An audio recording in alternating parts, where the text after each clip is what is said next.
All right, all right, all right.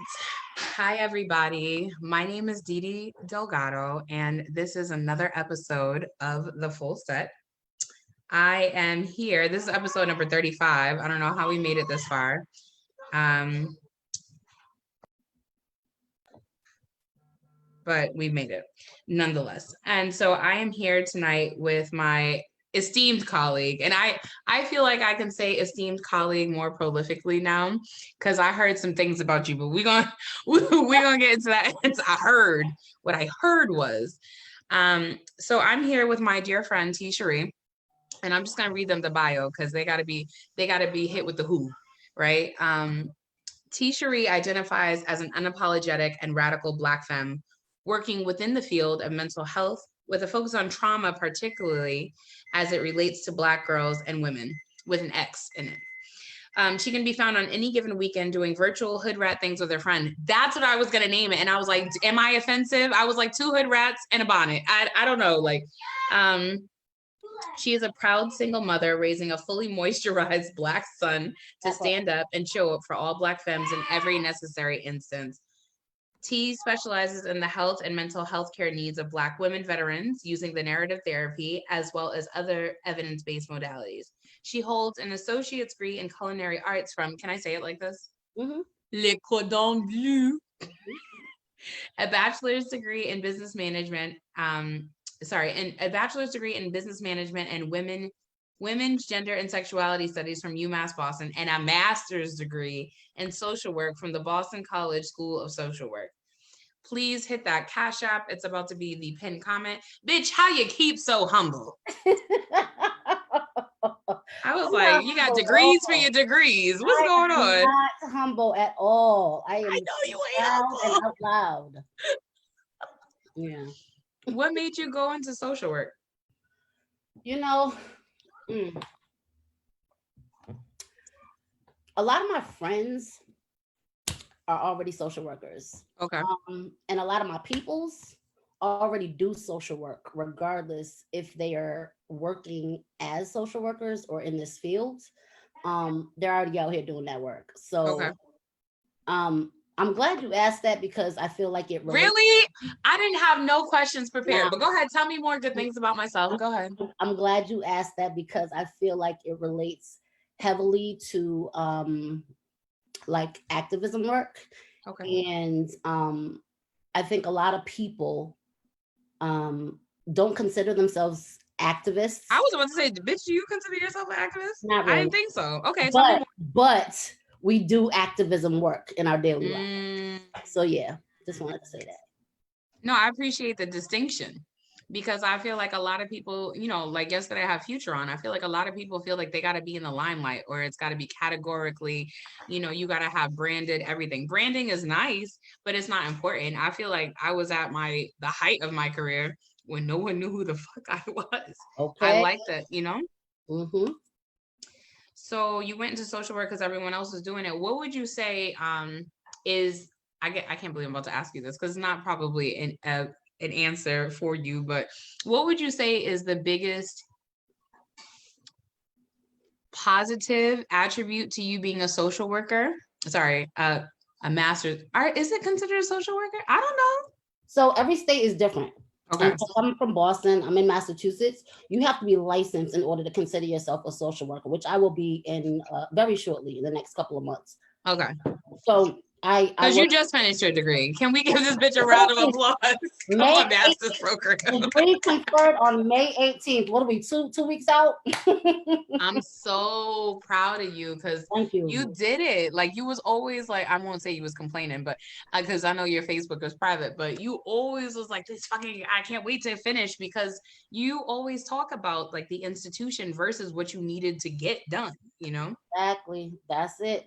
If I could have been doing this work without going through the process, I would have been. But unfortunately, the way the system is set up, you have to have certain letters behind your name in order to do this work and be credible and valid and all of that. So yeah. So you now got them, as Monica would say, you got them educated gang symbols behind your name. What you gonna do now? You gonna take over the world? I'm gonna just keep throwing it up. And And originally you are also from Boston. Yep. Born and raised. Yep. Roxbury and Dorchester. And so would you say that like, you know, because I know a lot of times the therapist, you know, I'm from Boston too, Four Corners. You don't really have to tell anybody my business, but I just did. Seaver Street also. So when I think about people in the mental health profession, they don't look like us and they often not from where we are from. And so is that still like, do you think that that's a huge disconnect in our community still? I feel like for those of us who are from where we're from, we aren't as intentional as we could be about stating that fact. Like, or we don't view it as important, or we view it as a hindrance, or we view it as something that is You think not. we're passive about it? Yeah, it's not. We don't. I mean, say what you feel. I'm telling you. I'm like, but for me, I feel like because I'm a little older than most of the people who go into this field, when they do, I was very intentional from day one. Okay. Like, I knew that the demographic I was going to work with was going to be Black girls and Black women from day one. Every single paper I wrote, every single project I had to do was centered on Black feminists, like just across the board. So, and I don't think enough of us do that, or there's more people who go into the field like trying to learn or figure out where they want to go versus knowing where they want to be and what they're going to do when they enter. Right. No, thank you for that reframing, because I feel like at the end of the day, like, who is the onus on, like, you know, and I think it can be both, right? Like, it could be the fact that white people know that they're not advancing us, even based on merit. They're like often very harsh in our classes, and nitpicky. I can't think of no smart people word for nitpicky, but they're just very restrictive in the way that Black femmes are graded. And so when you say that you were here for Black femmes and non-men, and I know that like you always advocate for Black trans women, like what made you like come out the gate? Like, is it your personal experience? Is it because I know that there's this thing, I'm just gonna pull off the Band-Aid. A lot of people who now have a Black feminist political analysis act like they've always had a Black feminist political analysis, and I was trash in 2012, so I don't know what to tell y'all niggas. Like, if y'all pull up some blackface on me, I don't know. I ain't got no apologies. I'll be like, my bad. I mean, like oh now, like I wasn't always like, I didn't always have the mindset that I do and approach things the way that I do. I will say that I think my beginning into like being very specific and pinpointed on where and how I was going to show up and where and how I was willing to put my energy towards doing this work started back in 2014, 2015. Okay, come on, timestamp. All right. Yeah, and it was when I was in undergrad at UMass Boston. I took a course on African American Black women's history, U.S. history. Okay. Mm-hmm.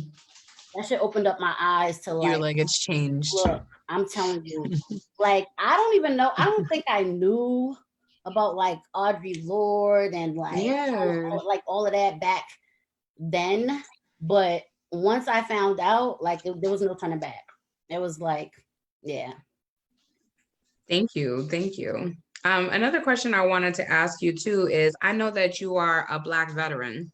Oh, yeah. And I know that while you can't really speak to certain things, can you share with us a little bit, you know, because I have my own thoughts, but I feel like first person, I just got yelled at in the car about this, first person experience is probably better than making assumptions. And so what was your experience like as a Black woman in the United States military? All right, so boom. Yeah, that's it. I went into the military when I was very young. Mm-hmm. So when I graduated high school, I went to community college for like a half a year, maybe 7-8 months. And I graduated very early. Like, I was 16 when I was a senior in high school. So like, I was not focused on like education and like, you know, I was all about that social life. Like that's just what it was. Right. But I had some friends who went into the military. I had recruiters who I knew who were like trying to, you know, whatever, um, get me into the service. And eventually after like just college not being for me at that time, Mhm. I ended up enlisting in the military. And overall it was a positive experience, but there was a lot of shit. There's a lot of shit. Yes. Yes. And I can say like I still am connected with like I've met so many dope as like Black women veterans Right. who I met in the service. So we served together.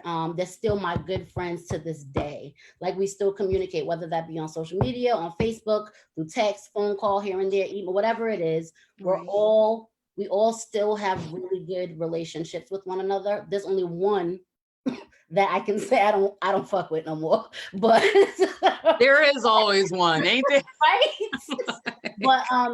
But yeah, no, it's just like it's opened my eyes to so much. And I also think that's a lot of has a lot to do with why I went into this field, because I noticed so many common themes between what Black women, service members and veterans, and Black girls and Black women just in everyday life experience, whether like as far as you know, trauma, whether it be sexual combat, like, you know, Okay. early childhood, whatever it is. Right. Like we have so many experiences that intersect as Black women, Black girls, and just like, and Black women veterans, that it's just like, it made sense for me. Yeah. Thank you. And so now you do something called narrative therapy, Oh, and that's particularly for this. And so what is that? so Narrative therapy. Bitch, you out here telling listen, stories? What happened? listen, I love narrative therapy. Okay. And it's so funny because, you know, like most of the things that Black folk create, white people take the credit for. And so narrative therapy isn't exempt from that. So it's credited to a person who, but I know that the reason that I resonate so much with narrative therapy is because of the ancestral roots of Black people and Right. how we have managed to overcome certain situations. So narrative therapy is it's not like it's not storytelling. It's not what it sounds like. I'm so ignorant. Go ahead. No, it's just a way of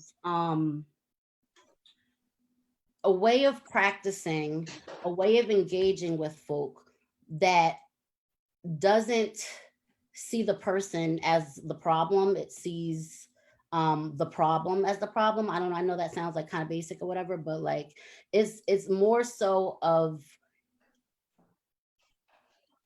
helping people get to a point where they're able to tell their story from a place that's going to or that's going to help them, that's going to like get them to achieve their preferred way of being in the world. And Okay. that's So it's different from cognitive and deep vein thrombosis therapy. I don't know what the other DBT. Oh no, it's cognitive behavioral therapy is CBT, and DBT is dialectical behavioral therapy. Thank you. I Yeah, yeah. appreciate it. I'm I not a actually DITS.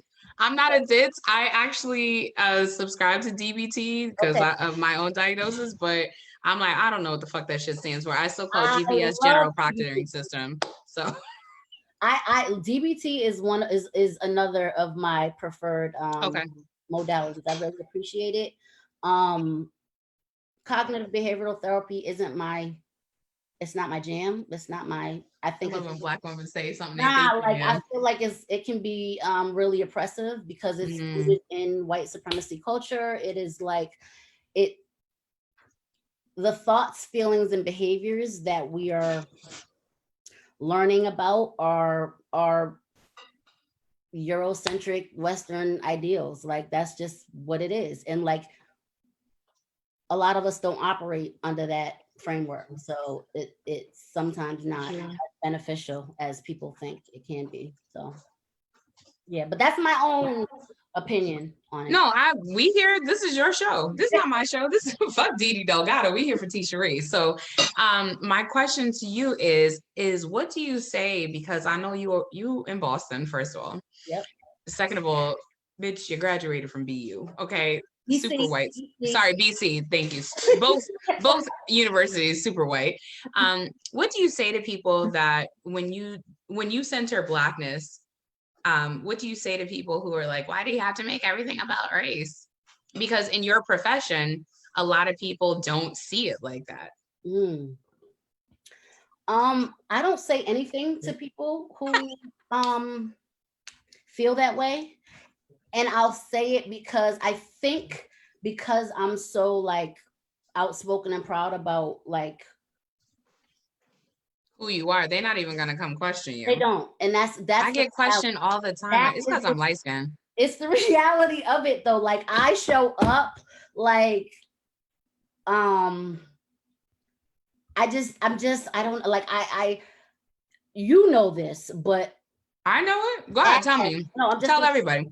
Even when I was in a position of leadership at the institution, right? Because that part too.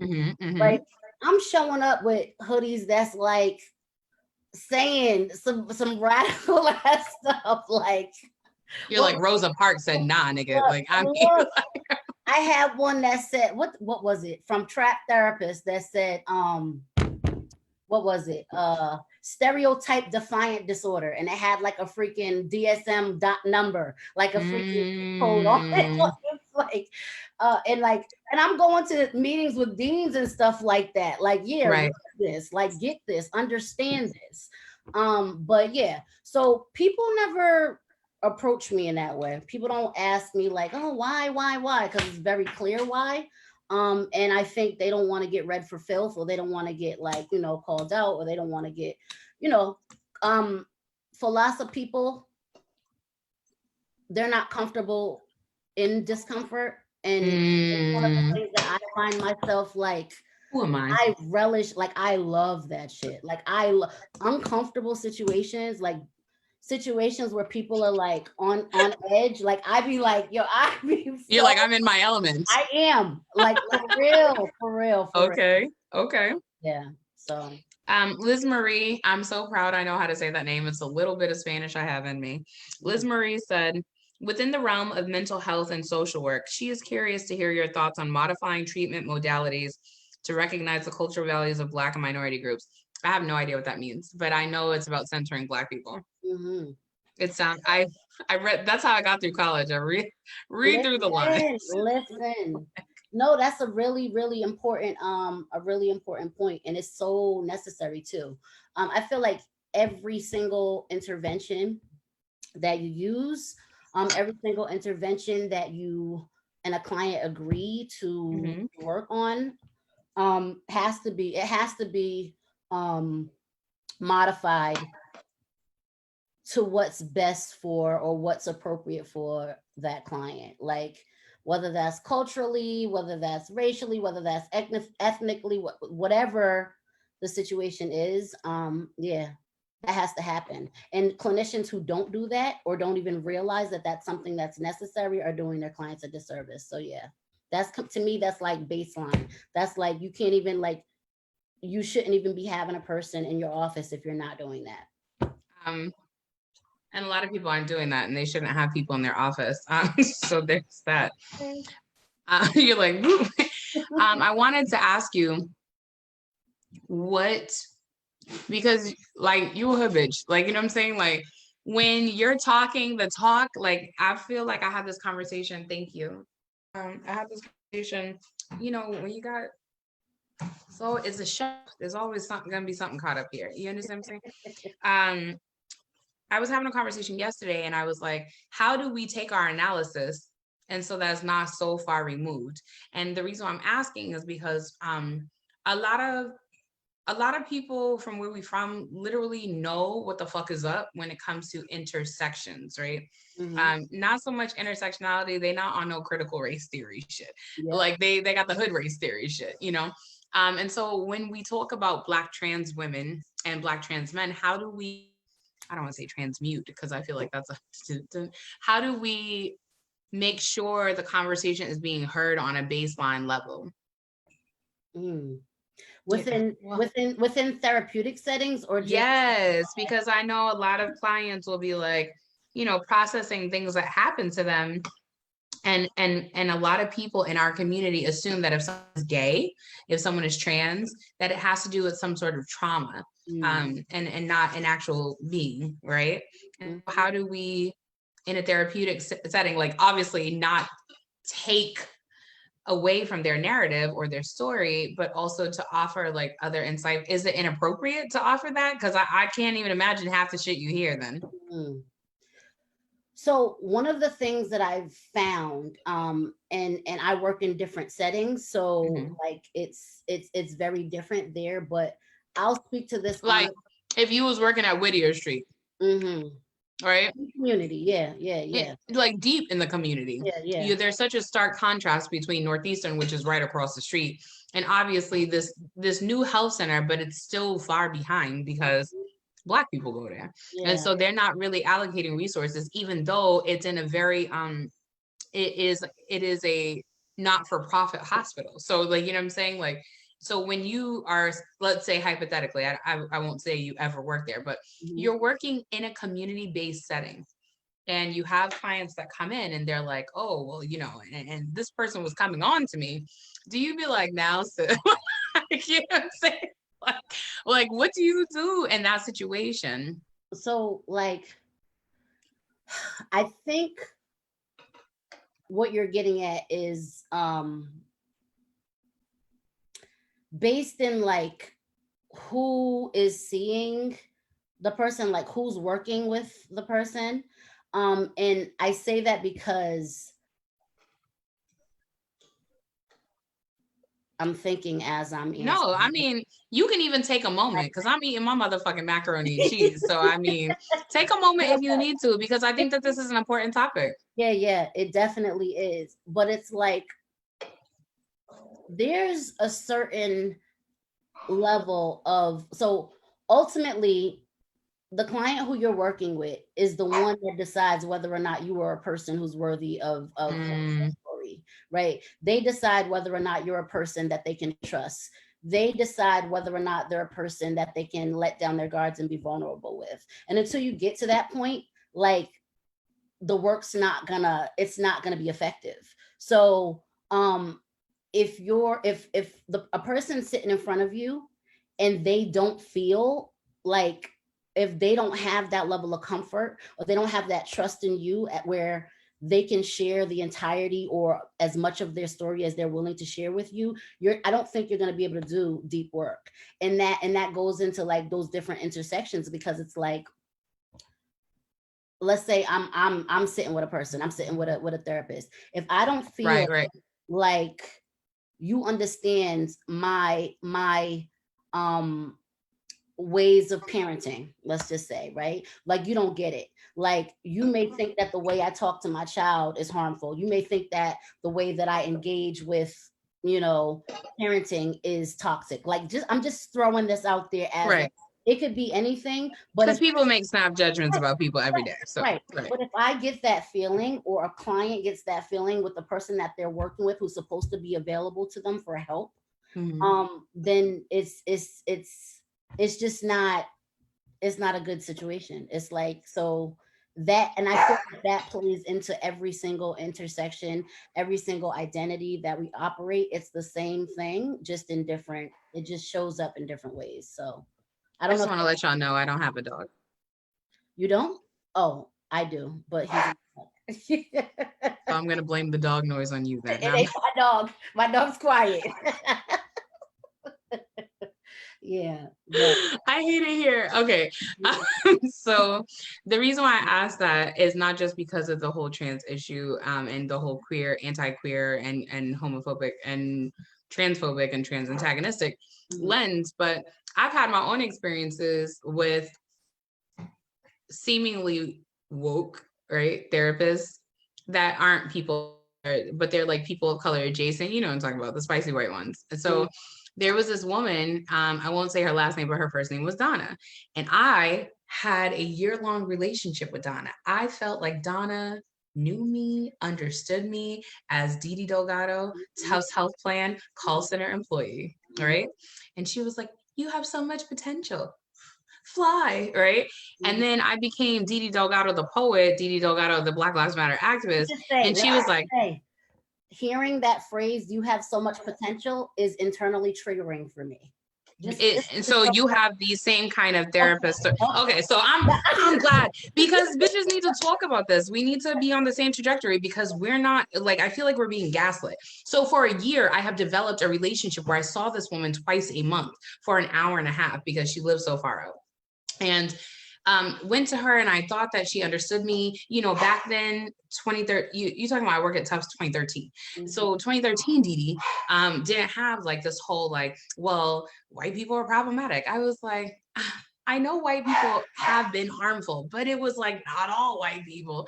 No, it was Donna too. And so I found out it was Donna because when I became a Black Lives Matter organizer, Miss Spicy White, my husband is brown, I'm a little bit brown, and she was just like, that's really dangerous. I'm like, I'm in her office and I'm like, do you know, and we shut down like Suffolk County Jail, and you know, and I was just like telling her, I was like, I made it to the pinnacle. And she was like, no, this is terrible. This is not what I was saying about your potential. And it's so funny because not just her as an MSW or LSC NMNOPW, but other white people who have this knowledge and background were telling me, you're doing too much, this, that, and the third. But me doing too much is the thing that got me to where I'm at. And they don't understand the Black tax, right?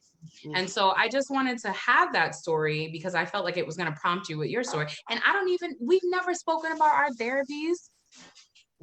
Black femmes, y'all are not being, no, this is a real thing that's happening. And I tell people like consistently, like, find the therapist that is right for you. Right. It doesn't matter who. I'm not even like, I do recommend Black women have Black women therapists. Black femmes have Black femme therapists, but because there's a difference. Yeah.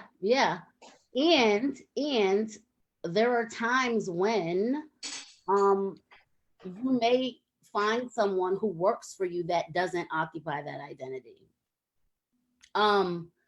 So, but like that just made me think of a story. I think this was like, oh God. I really appreciate this 5 years ago, right? Yeah, it was 5 years ago, because 5 or 6 years ago, because my son was around the same age as Tamir Rice when he was killed. Oh, 12. Okay. 12. Maybe around 12, 13. And as you know, my son has the same name. So that shit hit me like really, really hard. Like, that's okay. We're going to get into that too. Okay.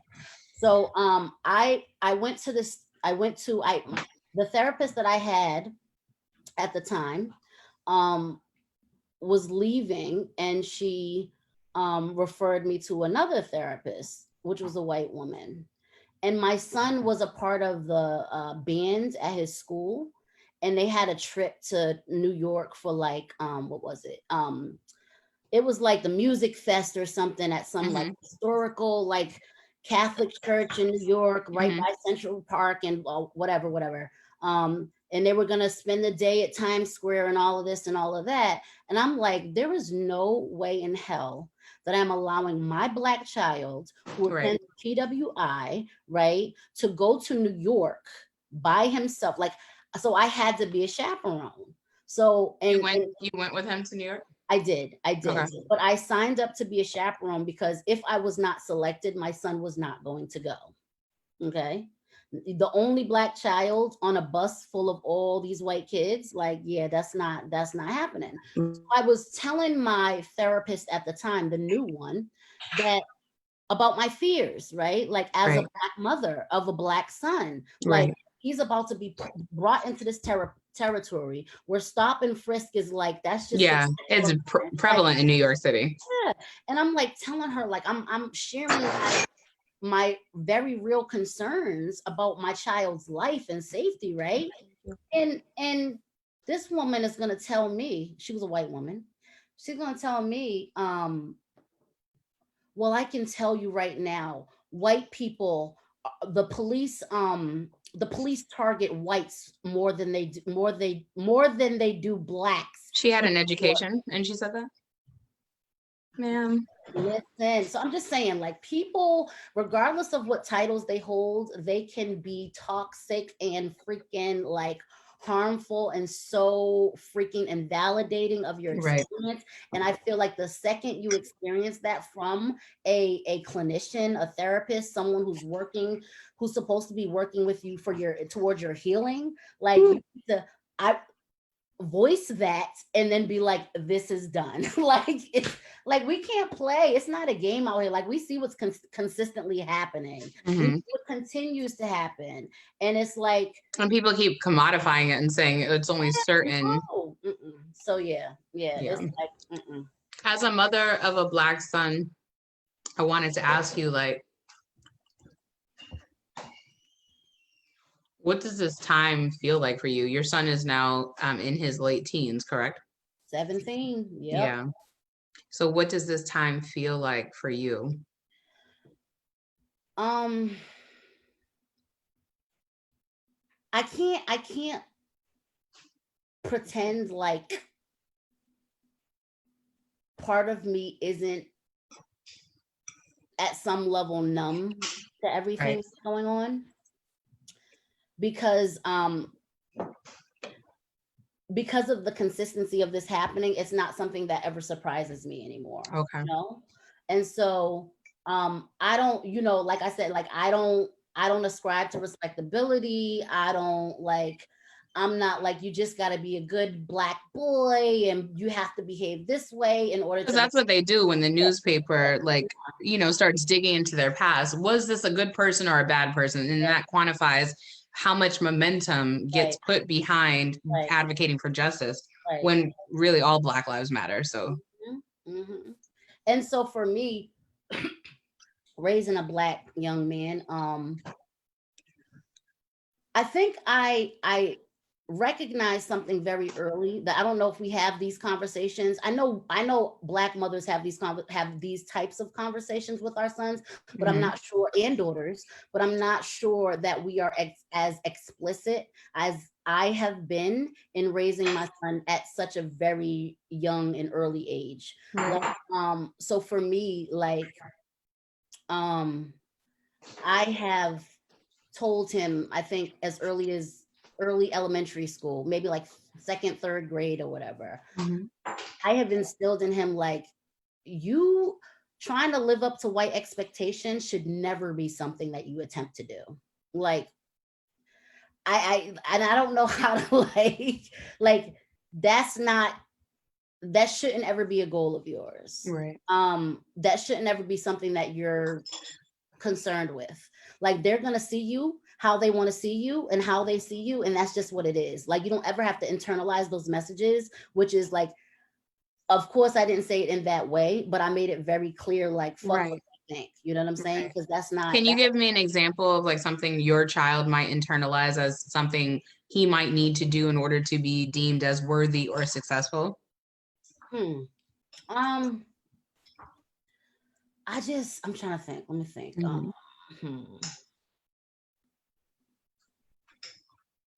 So I'll use this example because I'm ready for it. A lot of our boys are like conditioned, or they believe that their specific area of excellence is rooted or in sports, right? Basketball, boxing, football, PS4, whatever, wrestling. Right. So my son is an athletic kid, right? And it's like, I see how people try to place him on a pedestal in that regard, right? Right. Okay. And dismiss or not acknowledge his brilliance in a his wholeness. Yeah. So it's like, I have to always have that conversation, like, yes, you're great in this and you're great in that. And because he's someone who's looking to go to college after graduation and all of that, I also have to say, like, this is what's first. Like the sports shit, like regardless of who's telling you, like, oh yeah, just go hard and you can get this scholarship, blah, blah, blah. That's all good and fine, but this is what really matters, right? And this is what matters if this is what you're trying to do. Like if this is what your end goal is and you say you want to be this, right? Then that's what you need to work towards. All that other shit, like, yeah, it'll come with the territory. You're naturally gifted or whatever in that. So that'll just be what it is. But like, don't let somebody make you think that that is indicative of like what your, where you have to exert your energy and your focus, I guess. So yeah. No, thank you for explaining it. Speaking of indicative, are you in a relationship right now? I got a question. I'm asking because you're a single mom. Yes, I am. I mean, we keep saying it, right? And then we get involved with people and we're still single moms. So there's that. I am in a relationship. I'm in a relationship with myself. A very intimate, very loving relationship with myself. Baby, tell me all about it. When did you first meet? Listen, when did we first meet? I love this trajectory. Come see? Meet. Oh my God. That's a good question. I think that I first met myself over and over and over and over again throughout the years. Because like, I feel like as we learn things, as we grow in different directions or whatever, we become different versions of ourselves.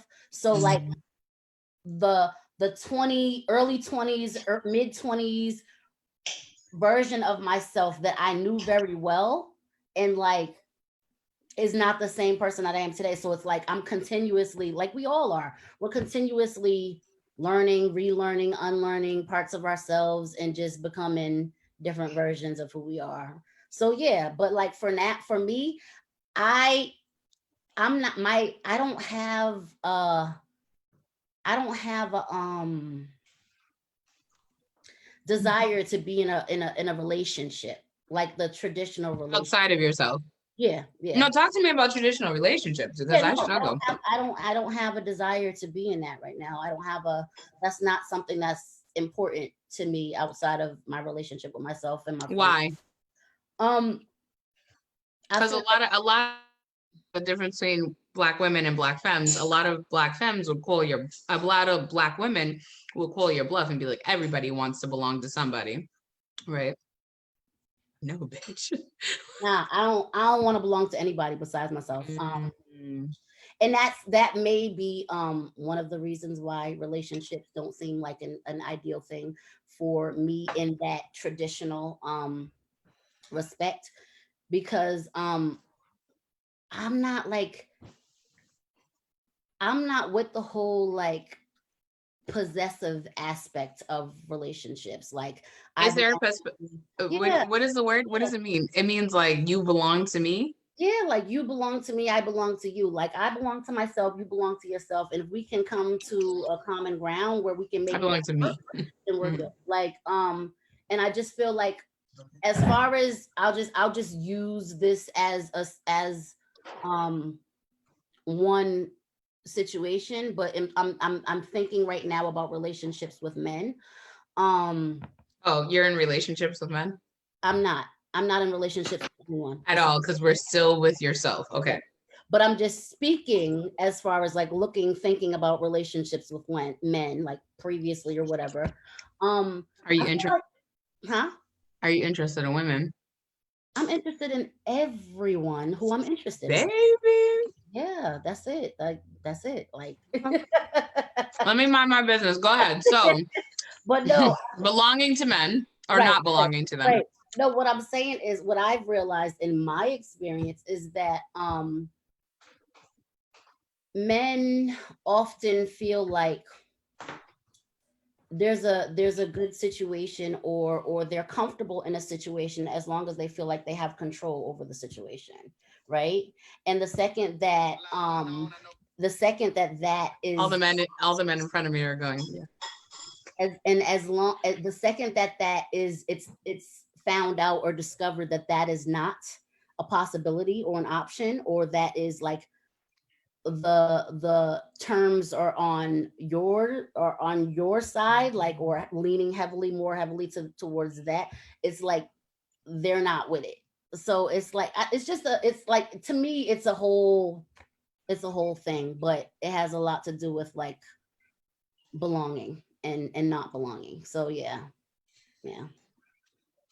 Like if there was a person that was like, look, you're busy as fuck, I'm busy as fuck, let's do our busy thing outside, like let's do our busy thing and come together when we come together, that would be like a dope situation for me. Bitch, that's a relationship. No, it's not. No, it's not. It's not a relationship until you give it that title. Like it's a relationship as far as like we have an understanding and this is how I'm not being funny. So basically you want to be in control. No, I'm trying to understand. Yeah. I want to understand the pivot and the shift that you're saying. It's not that I want to be in control. It's that I understand that I'm in control of me and myself. And and another person would have to have that same level of understanding. Got it. Got him.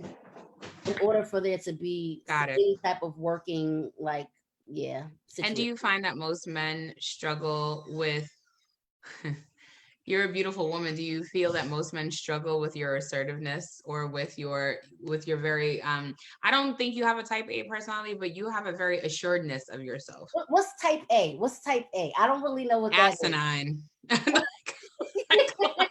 You know what? I'm a type A personality, so that's why I can say it. I said, I don't think you are, is what I said. I am very honest, very upfront, very like direct about things. And in my experience, the men folk that I know are not as emotionally connected or in tune with themselves as is necessary for me. Can I add an addendum to my question? Yeah. A lot of people will say, oh, it's the men you pick, because not all men. But what about your relationship with, I don't know if you have siblings, your brothers or your cousins that are males, or even your father or your uncles, or your great grandparents, whatever. Like, what is your immediate emotional relationship with men in your family, or even in your friendship circle? Is it still lacking the sort of? No, you know what? The men who I have relationships with as friends or as family members or loved ones, I consider most of them as exceptions. Yeah. You consider them exceptions to the men are rule? Okay. Yeah, exactly. Okay. But I'll also say that they know very well, all of them. I don't know if any of them are watching, but all of them know that. Hey, y'all. I'm going to call them out on their bullshit. Like, that's what I was going to ask you next, because a lot of women will be feminists in the streets and then pick me's at home. So every single one. I'm also a pick me at home, so it's fine. It's fine. I'm not. But no, seriously, like I have even like called my father to the like, nah, you just like, if this is what it is. Right. But yeah. So, and when I say exceptions, it's like, I see them as exceptions because they've proven themselves to be. Oh, okay. And if they haven't, and if they didn't, and if they don't, then they're not people that I consider friends, family, or loved ones. Okay. Like, that's just what it is. That's valid. I struggle with my relationship with my father because just like it's a really, like, I have a very emotional connection to my father, obviously, because he's my dad. But I don't really see the need to put his desire to put Black women and children first, because then the Black women that he had children with would be first, and then obviously then his children would be next. And so there is that. But I also think about like relationships that I have with male, and I'm just like, I am the type of person, and about me, I'm going to say what I feel in the moment. I'm actually, 2020 has lent me a better. I'm trying to be reserved before I speak. but I have actually told people in my family, you want me to come see you, but you want me to make that 4.5 hour trip there, and then the 4.5 hour trip back, and then not be able to bring my actual family, my chosen family, when y'all are not people that I speak to often. And so for me, that's a fragment, and there's no accountability to say, well, we aren't in community. I mean, I know niggas is not talking like this, but the people in my family are well-to-do.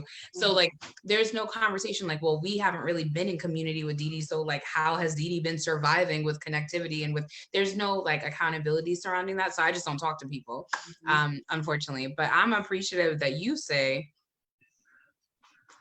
you hold them to a certain standard, and that's how they're the exceptions. That I can sit with, because a lot of times I would like trash, like, you know what I'm saying? And not because it's like I'm the overseer, it's the final say, but I don't want to be hurt, and I don't want to be, whether it's a family member or a platonic friend or a romantic interest. I'm like, you can't understand basic human connection, like in the fact that you would say this about a woman, or you would say this about a trans woman. I've actually ended even like situationships with people because of how they felt about Black trans women. I'm like, you can never, ever be inside this vagina ever again. You know what I'm saying? And so there is that. But I appreciate you saying that you're in a relationship with yourself. And I guess, do you ever feel like, because you said this is one of the iterations of you being in a relationship with yourself, do you feel like when you do get into a relationship with someone else, that we have a tendency as Black femmes to like pivot towards catering to that person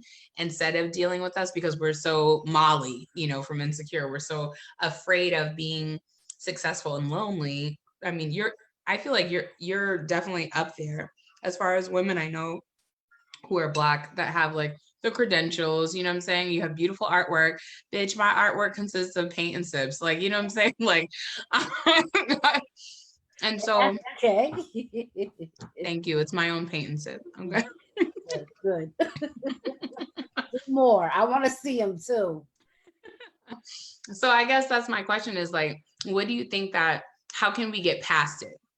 Because I know a lot of us, we have this great Black feminist analysis. And then like, as soon as we get into a relationship, we make concessions. And like, then therefore we're giving away parts of ourselves, that we like work so hard to like maintain. I think Trishelle said, child. She's about to be like, y'all talking about men, I'm out.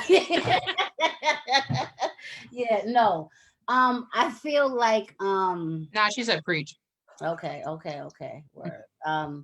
Yeah, no, I feel like that's where boundaries come into play. Like that's where the sitting with ourselves is really important, because that's where we get to determine and decide like what is okay and what's not okay. Like, do we ask ourselves enough that, okay, this is what the situation is. Am I okay with that, or am I not? You know what I'm saying? And it's like, if I find myself in relationships, however they may be, this doesn't have to be like a intimate relationship with another person that I'm sexually attracted to or whatever, but like just in general, if I find myself leaning more towards the feeling as if things aren't okay, then that's when it's imperative for me to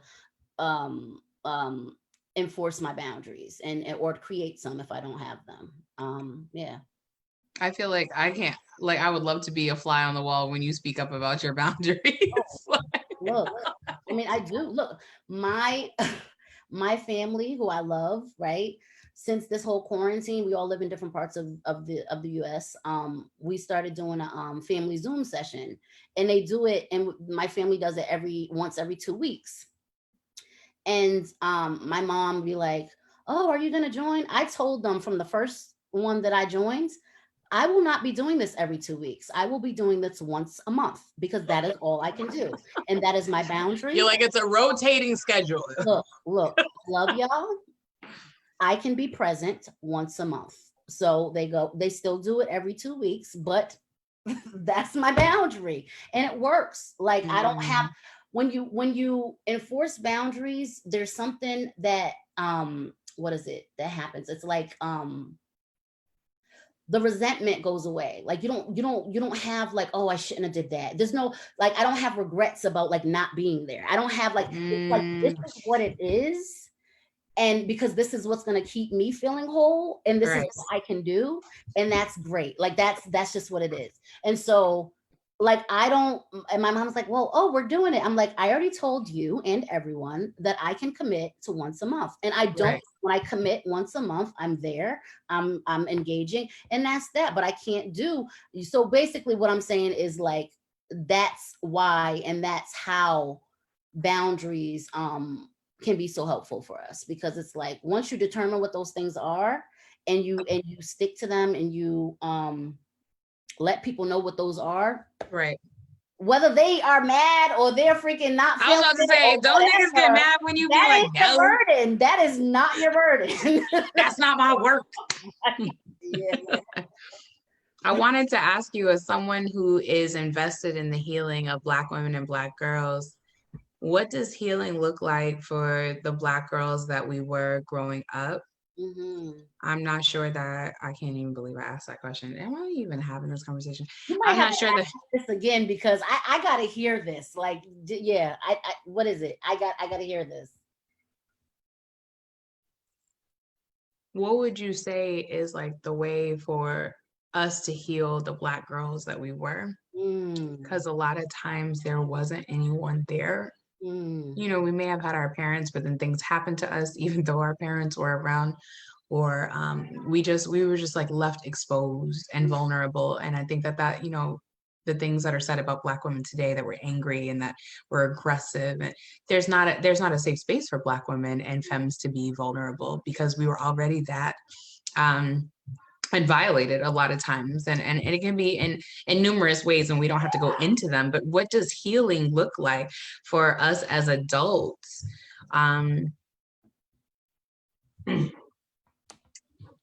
Yeah, no, I hear that. I do. When I think about my own journey, right, there are certain things that I've come to know that I feel like can be applicable to lots of us who are women now and have had similar types of experiences as young Black girls.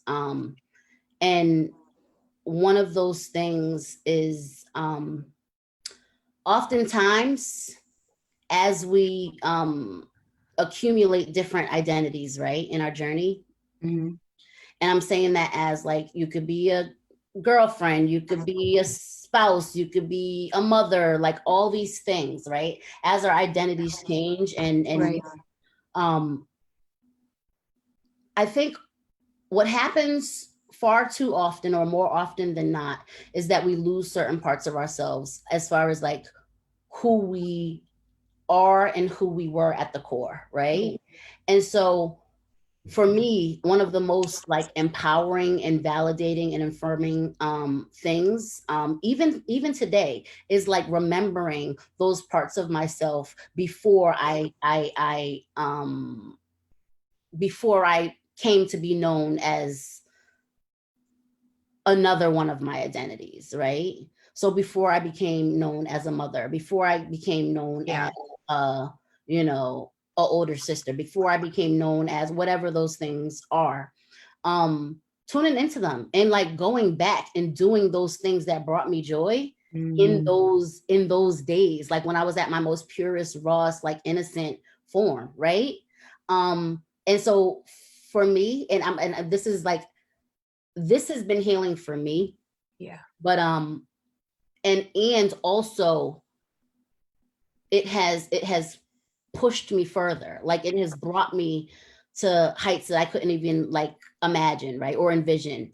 But like I'm a artsy person. Like I love art. I love Black art, right? I love just creating random shit, just going with the flow, right? And so recently, and when I say recently, I'll say probably about like 2013, 2014, I got into like making vision boards, right? Okay. And I think I made my first like big size vision board, and I framed it. Where did you make it at? Where did I make it? I made it at home. Bitch, I wanted to see if I ran into you at Safer Sexy Oh, or no, no, whatever. no. I You wanted us to probably have a did. romantic No, origin you story. Like, probably did. I have been to Safer Sexy several times and made okay. there. Because I feel like I've always known you. Like, you know what I'm saying? Yeah, It's very interesting. yeah. But I've made like the ones that I'm most proud of by myself, right? Mm-hmm. And so I made this vision board back in 2015. And I had so many different things on there that I wanted to come to fruition, right? Mm-hmm. And by 2016, a year later, every single one of the things that I put on my vision board came true, except for one, which was getting married, which I don't even want that shit no more right now. I feel like, and I'll be removing this. Yeah. Is this shit? Is it double stick tape? But that was like so powerful for me. That was so like, damn, like you did that. Okay. The stuff you wasn't supposed to do within a year, you did. Like big stuff. Like, you know. So you're a witch. That too. Yeah. I hate when people try to separate and be like, oh, that's so evil, this and that. But y'all niggas got vision boards, you be speaking in tongues, you be possessed by the Holy Ghost. And so I really love this manifestation that's happening. Come on, vision board.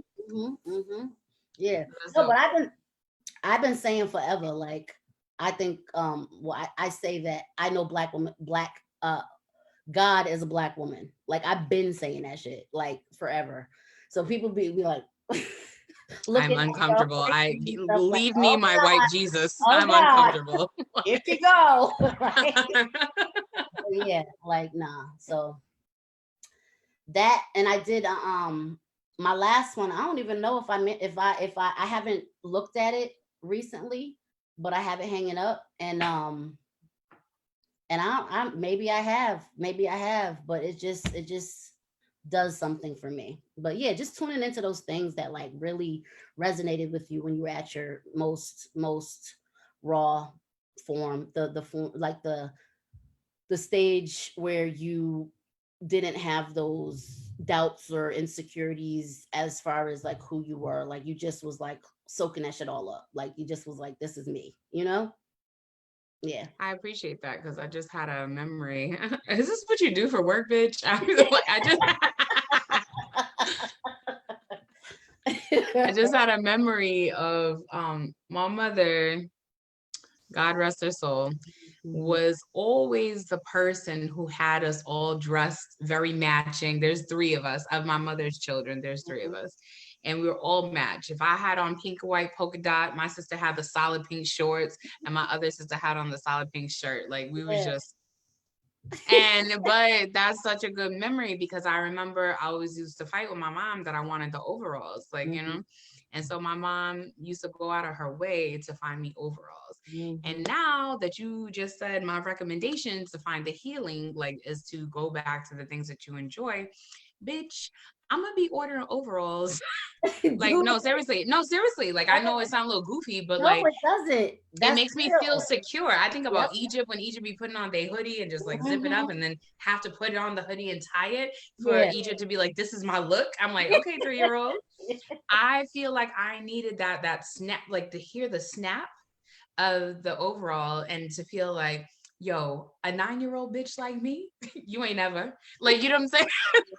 And I want to go back to that. That was before a lot of trauma happened in my life, you know?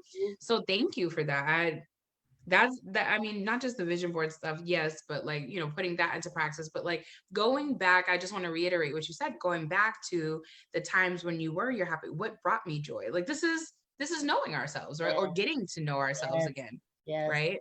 Whatever trauma took from us. So, wow. I need a moment.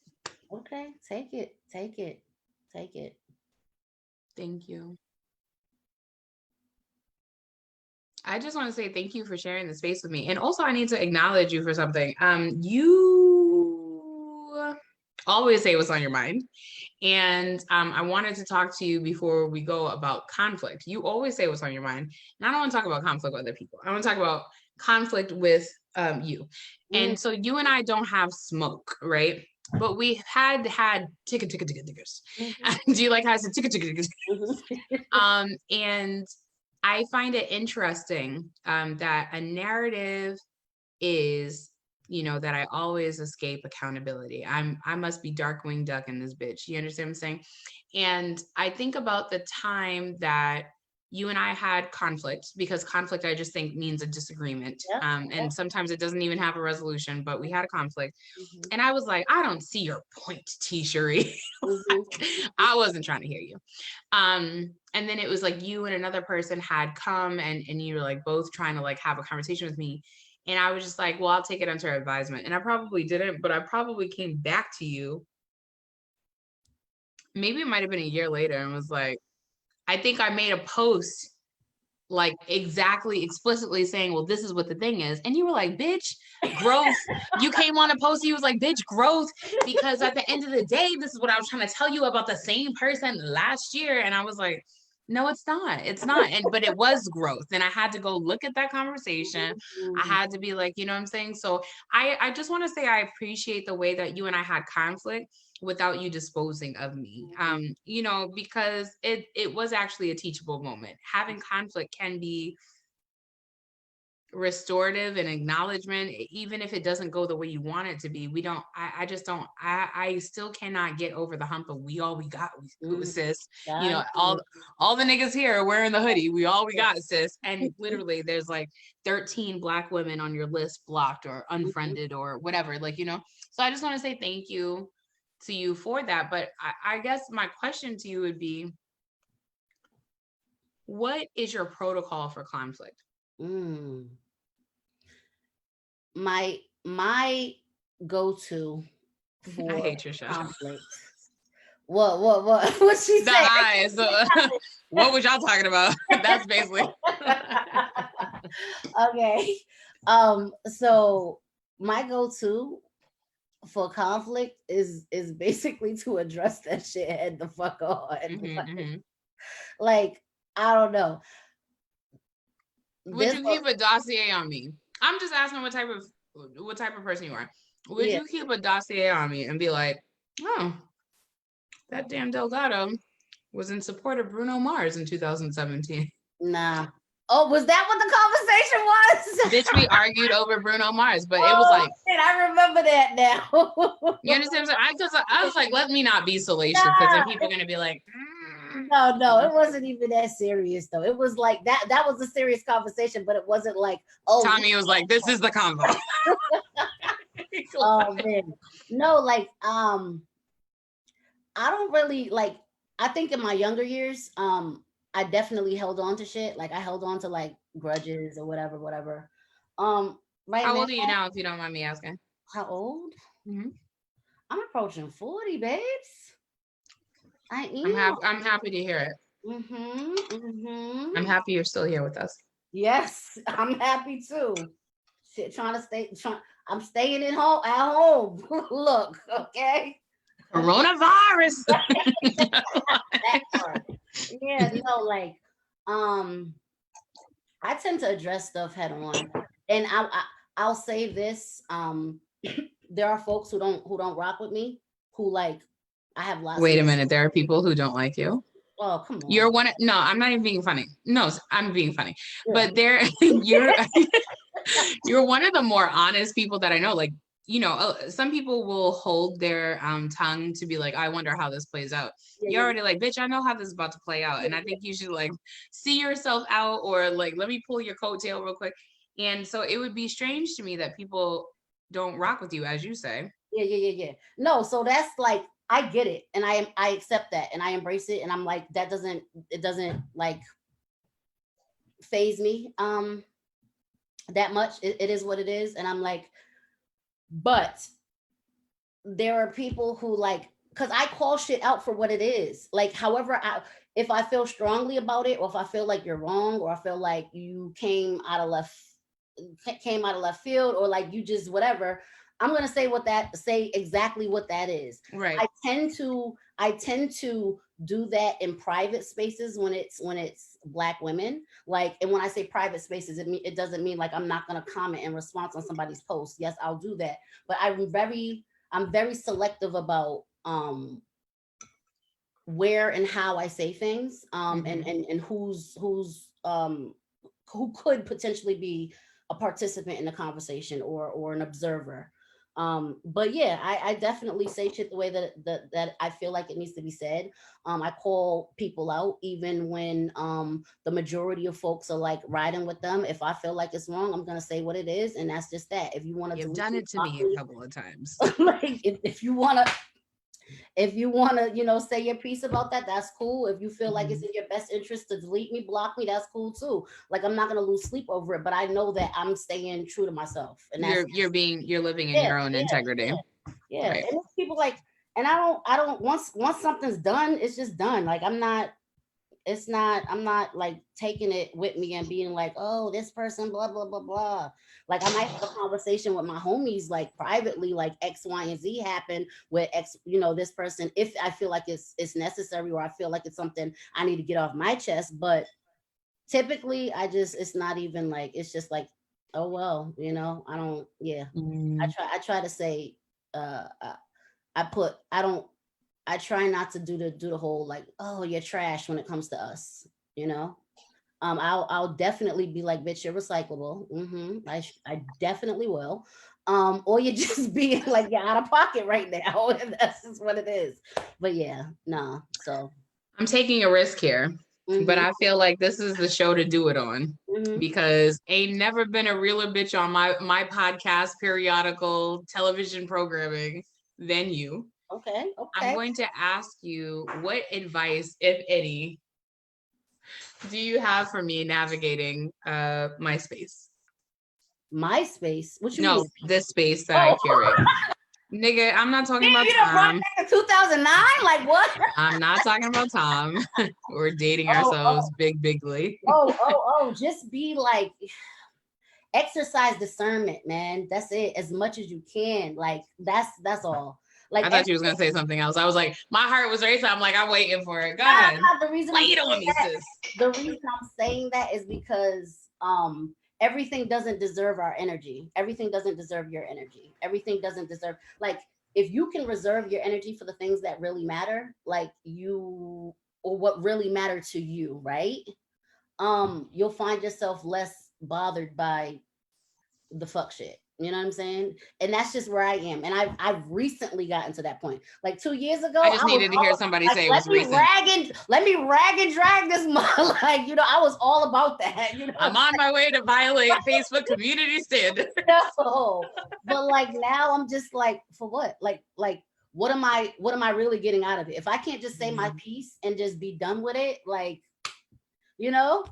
people respond the way that they feel like they need to respond. And that's just what it is. But it's like, I am not at the place where I have to say something about every single little thing. I pick and choose what matters. I pick and choose where I expend my energy, and that has served me much better than a couple years ago. I just want to say thank you for answering that question. Bitch, I was prepared for it. I was like, let's give the people some tea. Like, I don't know. Tea. No, I mean, the way I hear it, everybody got smoke with me. So I was like, let me just ask this bitch right now, because she looks like she Vaselined up. And you understand what I'm saying? Like, you and I have had private conversations about whatever we've needed to have private conversations about. So, like, yeah. Like, no, there's no tea. There's no, and I also. Yes, come on, bitch. And no, you said something earlier that I was like, what was it? What did you say? You said the narrative is that something about yourself. I don't remember what the word was, but I'm just like, don't. I think so. You had one of your previous guests also tapped into it. It's like, whatever the narrative is, like the external narrative about you, about us, like about whatever, about me, whoever, like, you don't have to own that shit. Like, you don't that shit does not have to become your story. Like, ultimately, who's responsible for telling or for the narrative that you own, right? I guess the question is, like, then, like, if that's not my story, then, like, how do I make sure that So like, I think that people fuck with me because I'm actually one of the few people that actually will be held accountable. I can literally type in the word apologize and like view all posts written by you. And it's numerous. Like I have named people and I've said, you know, dear A should be, I'm sorry that I was such a hurt ass bitch about your article that looked like my article. You know, I mean, you can just go down the list, but if you're not paying attention to other people's stories or narratives, if we're using that word, then how do you know when you're being accountable or not? A lot of times I hear shit and I'm like, now if 5 people have said this to me, it's very possible that it might be me. But then I be on my shit where I'm like, it's 5 people out of 500 people that, like, you know what I'm saying, I'm interacting with. And so I can take it with a grain of salt.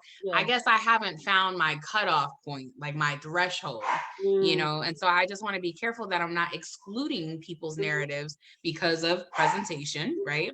And so I think that that's why, and a lot of these people are my peers. But I think about even just that, would I be called out if these niggas was not my peers? Would it be a regular bitch from Roxbury, Dorchester, Mattapan, or Hyde Park that was like, Didi Delgado, I find you extremely problematic. You know what I'm saying? And I don't think so. So I guess I'm just trying to contend with both worlds because I don't have any formalized training, you know what I'm saying? So that's why I ask you, because I feel like you are in the both, you know what I'm saying? Yeah. I hear you. And I'll say to that, everyone can't hold me accountable. Oh, excuse me. I can you say that again, please? Everybody cannot hold me accountable. As I think I said earlier, I may not have, but the people that fuck with me, they fuck with me, right? And I have friends in so many different realms and different areas of my life that are the people who rock with me, the people who I have reciprocal relationships with, those are the people who can hold me accountable. Those are the people who see me at my worst. Those are the people who see me at my best. Those are the people who see me when I'm thriving. Those are the people who see me when I'm depressed. Like they see it all, right? And those are the only people that I allow or I give permission to pull me to the side, tell me I'm fucking up, or just say like, yo, what's this? Like those are the people who can hold me accountable.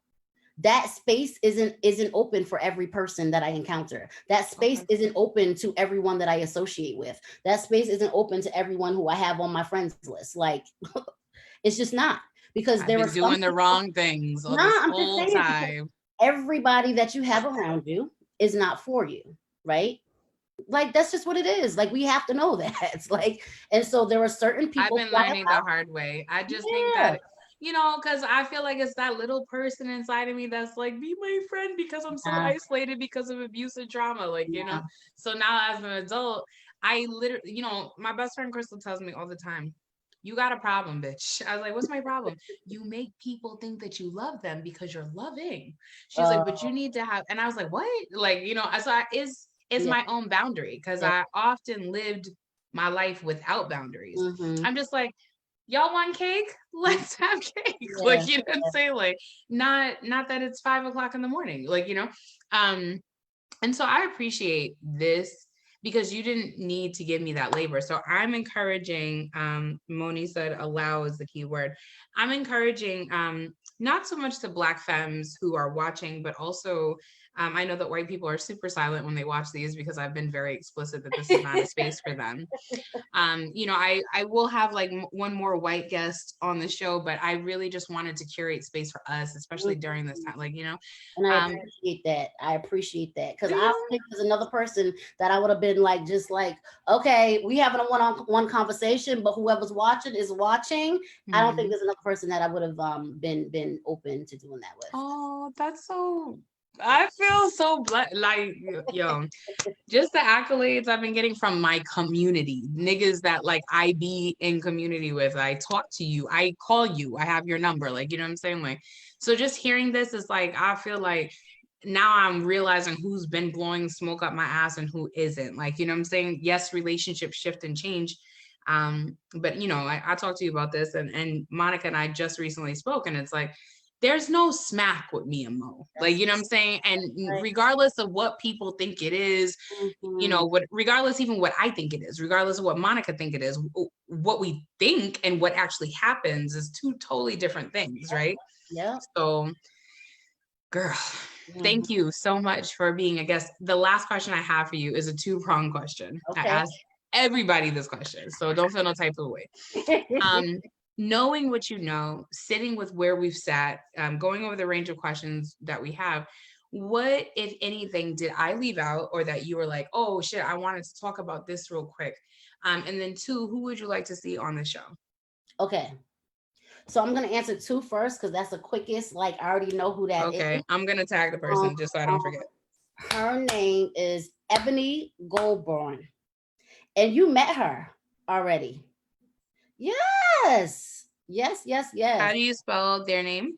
Ebony.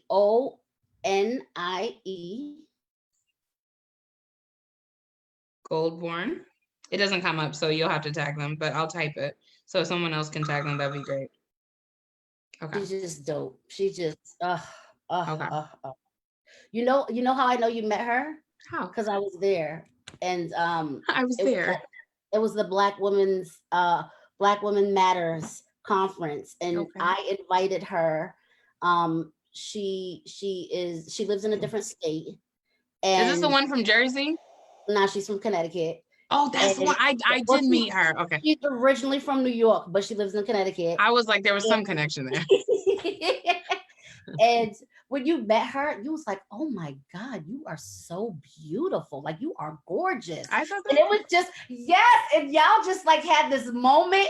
And I was just standing there and all like, oh my God, I love when my friends love on each other. It was so beautiful. Yeah. So that's what I would like you to have on the show.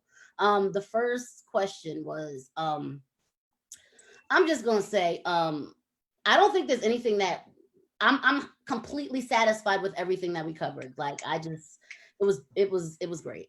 I think that we could have taken this in so many different directions, but I'm feeling. I wanted to be messy, but 2020, coronavirus 2020 BD is a totally different bitch. You understand? Listen, you exercising your boundaries right now, okay? I'm like, that's not where I want to be after the pandemic is over. So we're gonna focus on healing. We're gonna focus on addressing our petty as a protective measure. We're gonna focus on these things. Yeah. No, the only thing I did want, I know I was a little jealous because in some of the previous episodes you asked people about their shows, and I haven't watched Insecure, although I'm gonna get caught up. But Little Fires Everywhere, that's my shit. So that's what you were supposed to do. And I need for you to close us out as to why I should watch it, because I refuse. There we go. No, you're gonna watch it. You gonna watch that shit. No, like, I have never experienced a show that like so beautifully captures the nuance of like Black womanhood, is this the show with the Black lady, Kerry Washington, and Reese Witherspoon, the white lady? Listen, Sound suspect. No. They did such an amazing job of showing the different versions and the different ways we show up as mothers in difficulty. Really? Like, oh my God. And I'm mad at Kerry Washington. Well, I'm mad at Mia, her character. And the only reason I don't want to give it away, but the only thing that I will say is that, as I alluded to earlier and spoke about briefly, I've been teaching my child since a very young age how to explore and navigate whiteness, and how to not like look to whiteness as something you ever need to, attempt to be like or whatever. And so I feel like she didn't do that with her child, and that was one of my biggest frustrations in the show. But yeah, other than that, but it's you got to see it. I don't know if I made you want to see it, but it's so good. Like, I tell you what. How many seasons of the show are there, or is it episodes?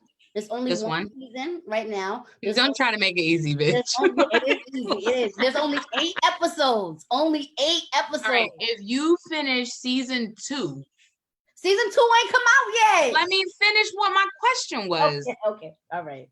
If you finish season 2 of Insecure by Sunday, I will watch the 8 episodes of which you speak. Okay. But if Kerry Washington make any sort of face. Oh, she's making lots of faces. That's just, that comes with the territory. Like, you got to know that. Like, she's making all the faces. Okay. If Reese Witherspoon tilts her nose up like this, I just can't. I can't live my life like this. I won't. I think I see the visual of Legally Blonde and Scandal in my head at the same time. Her freaking role is the epitome of Karen's and Becky's and Susan's and all of that. Like, so she's the same Reese Witherspoon in this iteration as she was in Big Little Lies. I don't think so. I didn't watch Big Little Lies. I don't really watch. Now that's a fucking show. You okay. Okay. I'm committing to Insecure. Okay. All right. Season 2. All right. Yeah. All right. Thank you so much for appearing with me on this episode number 35, as my grandmama say, yes. Of the full set. TeaCheri, you've been a wonderful and amazing. Yeah, you bitch, you a host at this point. I mean, you know. Oh, thank you. I'm so honored to be here with you. Like, this was, I'm gonna have an amazing weekend just because of this. Like, for real. Yeah. Like, yeah. Mm-hmm. Thank you so much. I hope you have a good night, and I'll talk to y'all soon. Right. Y'all have a great evening. Bye.